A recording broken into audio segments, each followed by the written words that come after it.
Myung Bondy. Welcome to a brand new spring season of Secrets of the Garden, where we bring you expert advice on how to become a better gardener. And to herald in the new 2014 spring season, I have with me the new head of horticulture of Greenwood Gardens, Brendan Huggins. Hi, Brendan. How are you? Pretty well. How are you, Myung? Very well, thank you. Welcome to the show. It's my pleasure to be here. Thank you for having me. Well, now that the snow has just melted and it's a beautiful spring day, what can we expect to see this time of year? Well, I think for a lot of people, they're going to expect your forsythias and your crocuses to be in bloom. I think that today maybe we could take a look at a few other options that are a little bit less common, so that people can really expand their plant palette and maybe surprise their neighbors with a few new unique plants in their yard. Well, I would love that, because I would like some variety and something a little less ordinary in my garden. I think that would be great. Why don't we take a look through the garden? All right, let's take a look. So what is this plant that you have here? And I see that there are little flower buds here already. Yes, so this is a witch hazel, but this is an oriental witch hazel. One of the really unique things about the witch hazel family is that the American witch hazels will rebloom in the fall. So if you're able to kind of intersperse the Asian and the American along your property, you can kind of trick people into thinking that you have an ever-blooming witch hazel, which is a little neat trick you can do. You're really going to typically find yellow flowers like you find here, and then in the centers will change. With the American witch hazels, the colors are a little bit different, but still you're going to have a primarily yellow hue. This is a much more compact plant. You're going to have a lot less maintenance to do on it. And also, whereas a forsythia really thrives in full sun, this plant, while it's optimal to have full sun, will do just fine in part shade.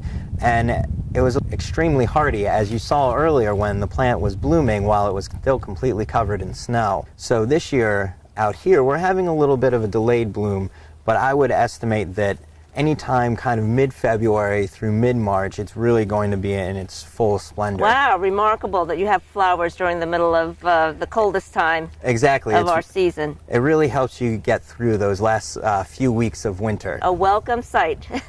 Exactly. So here we have a Lenten rose.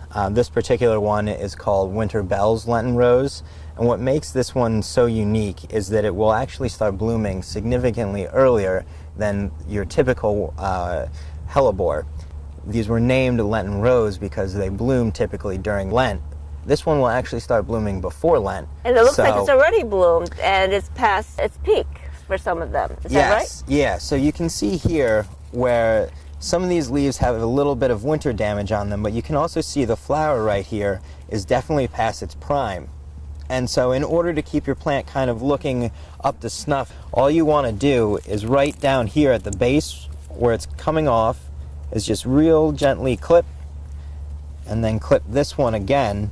You have a plant that again looks pretty passable. So what we have here is a common snowdrop, which actually aren't very common. Many people tend to overlook this particular plant. They're very beautiful, very graceful and elegant in my opinion.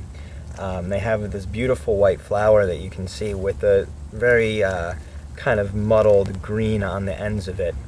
And what makes this plant really, really unique, and why it's named the snowdrop, is it tends to flower while there's still snow on the ground. In a normal year, it will bloom in February, regardless of what the temperature is. This particular year, it started blooming towards the end of February, so even despite the conditions we had this year, it still really is a winter bulb. We have here a really nice, very early March blooming bulb. It's called a winter aconite.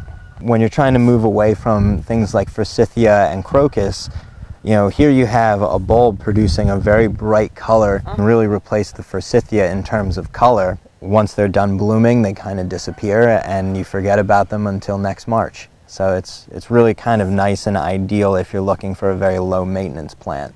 In addition to crocuses, you can also get some early to mid-spring blooming hyacinth, much like this one here, which is called Pink Sunrise. And this particular plant is going to get probably to a maximum of 6 inches tall, maybe 7 inches. So it gives it just enough height that you can really see it without having to crouch down the way we are now. What we've done here is actually, this bed in the middle would have perennials growing up in it. And so all of these bulbs that we have planted that are just starting to come up through now will be in bloom as our perennials really start to take off. And as these kind of start to fade, our perennials are going to cover them up. And so you really won't be able to tell that your bulbs are kind of going out of season. So if we look a little bit ahead on our bloom calendars, we can kind of coordinate what plants to put together so that we can have a constantly blooming variety of plants instead of just one or two that are blooming all at the same time. Well, that's really the ideal garden, when you're constantly having something interesting in bloom at different times of the season. Yeah, and I think it's something we can all really strive for. Thank you for joining us. I hope you have enjoyed this episode of Secrets of the Garden. Join us next time when we look at blooms in the making, trees and shrubs that you can think about planting just about now. So that way you can enjoy them for the rest of April and the beginning of May. I'm Myung, Bondy. And I'm Brendan Huggins. Happy gardening.